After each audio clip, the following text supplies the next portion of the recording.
Hello everybody, this is JBro63pt9. For those of you who do not know me, I do a lot of move pool videos on my channel, but they're not based on, well, normal Pokemon. I run a series on my channel called All Aboard the Hype Train, where I hype up a tier that is made by fans for fans called DDT2, and it will be available at the end of this August if all things go according to plan.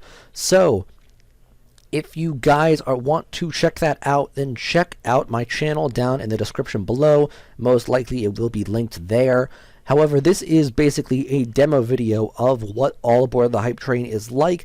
And if you enjoy it, then hey, go check some more out. And maybe you can hop on by and click subscribe, maybe? Of course, if you aren't into this, then hey, skip past the video because there will be a live stream, I think, most likely, later tonight for the podcast. So if you're going to be around for that, then make sure to see it, because I will not be around for it, unfortunately. I am leaving. But regardless, enjoy the video, and maybe you guys will enjoy the series or DDT2. We'll have to see. If not, I'll see you guys next time. Episode, we are covering Grimer and Muck. Grimer and Muck are both very, very interesting Pokemon, and they're basically just the average poison type. They're big, they're gelatinous, they do some damage but not insane damage, and they have a very, very strange move pool. They've always had a strange move pool, but Grimer and Muck now fill very interesting roles in DDT2, and hopefully you guys will understand that because these sets are a little bizarre. Anyway, let's get into these. So first up we have Grimer. Grimer is here with the Violite and Sticky Hold. Now why on earth would I have Sticky Hold on a Grimer? This Grimer set allows you to hold onto the Sticky Hold regardless of what is done. If an opponent goes for a trick or switcheroo, then you will not lose your item. If you get knocked off or Disarming Voice, which knockoff has been nerfed down to base 20 power in DDT2 if you are not aware, then don't worry about it, because Grimer will not lose its item. No matter what you do, Grimer will never lose its Violite, making it a very, very potent wall. So, for its walling capabilities, I have a few wall-ish moves on its set. I have Gunk Shot, which is a reliable poison-type stab move for nice big physical damage. I have Ice Punch to deal with ground types, Pain Split to get back HP since it doesn't really get too much recovery, and Payback in case you happen to get hit by any big moves, then Grimer can return damage. And Payback is also a very good move to have against Psychic types in Little Cup, as it will deal big damage and you won't really need to worry about investing in any other stats to do so.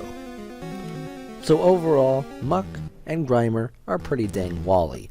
Of course, let's back up that statement a little bit. On to Muck. Muck is a very, very interesting Pokemon and has a very bizarre move pool in DDT2, but regardless, it's still usable, and I'll explain why in a little bit. So let's go over this set. This set is a supportive, walling, sort of bulky, physical, not really sure, to be honest, but it does a lot of things at once, so if you want it to do something, it might be able to do it. This set utilizes the brand new form of weather in DDT2, being the Plague. And the Plague is a sort of bug-type weather that poison types, bug types, steel types, and ghost types are completely immune to. So, for that very reason, I have Plague as my move, and Scale Rock, which boosts the length of the Plague. And this is a Water Absorb set, actually. Muck gets access to Water Absorb in this metagame.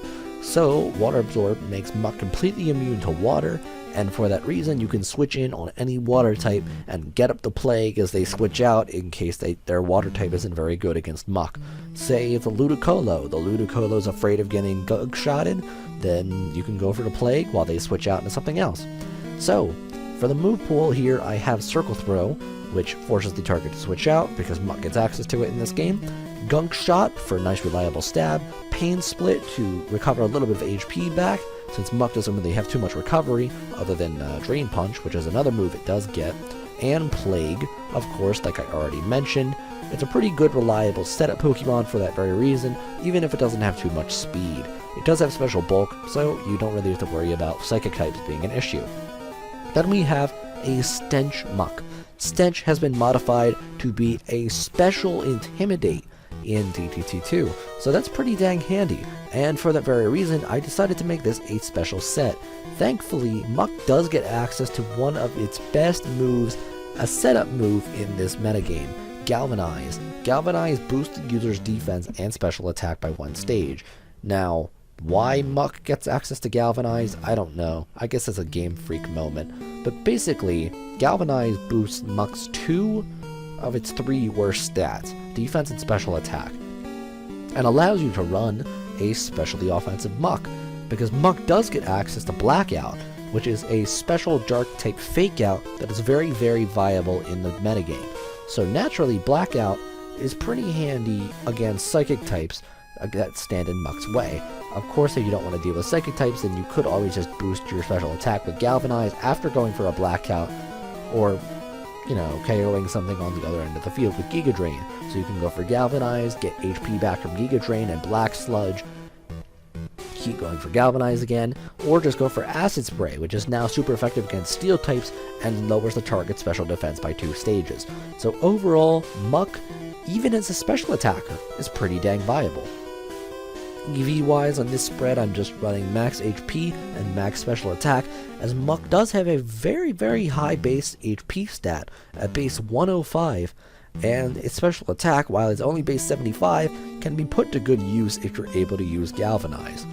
The previous set, which I didn't actually mention the EV spread, is basically the exact same thing, only instead of max special attack investment, I have max attack investment. So pretty handy. And then finally, here are a few extra moves that I wanted to put on Muck. I already mentioned Sticky Hold on Grimer earlier, and I don't really see too many uses that you can have on Muck for it. I guess you can give it the Black Sludge or maybe Rocky Helmet or some important item that's crucial to your team if you don't want to lose that item. But in all honesty, I don't really see too much of a use for Sticky Hold on Muck, so here are a few extra moves that you can run on your Muck if you want to. First up is Haze. Haze is, well, it has the same exact effect as Clear Smog, only it is not a poison type move. And the reason I included Haze is Haze eliminates all stat changes and now does 50 base damage. So if you want some ice type coverage as a special attacker, then you can run Haze on your Muck. You can also run Muddy Water, which is water and ground type at the same time and does nice big special damage, so this is good against countering fire types and steel types that stand in your way. Then you have Psych Out, which is a ghost type foul play that is based on the special attack stat. So this allows Muck to become a serious counter to any special attackers, especially with the ability Stench, since Stench lowers the opponent's special attack upon switch-in, and Memento, which is a really good move if you want to have a suicide-leading Muck with something like Blackout and Memento, or anything else of the sort. Memento makes it so that you lower the target's special attack and attack by 2 stages, and the user faints. So overall, Memento is a really good support move if you want to run that on a Muck. Of course, that is going to be all for this video. Thank you guys for watching.